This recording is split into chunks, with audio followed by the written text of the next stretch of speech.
بناو خودی مازن دلووان ابروکه 5 مهادو 2023.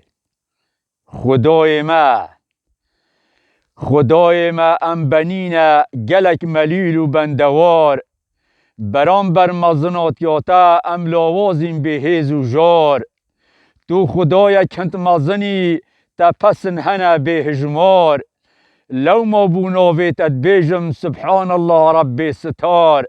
هیزاتا گلک مزنه لسر کونی توی قهار، به هف کیف و رکبری پاشا و سلطان و قماندار. ای خدای هر دلووان ناویتا یا اگجه غفار، لسر روی اوی عردی ام بند تینا گنهکار. هیوی دارین رحماتا تو ما قبیل کی توبه دار، مدا خاز و مهیویه بولایتا دکین هوار.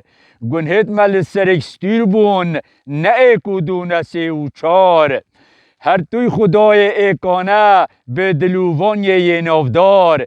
گلک لاواجتا دکین المعنک غزبا دجوار، رحماتش گنهت ما مستره ما نزبرین شرمزار.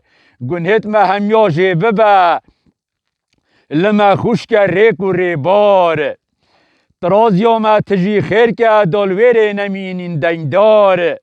کریارت مد گلمنک بو ما خوشک جینو جیار، دلووان الما ببوره بحشت بو ما بکوار.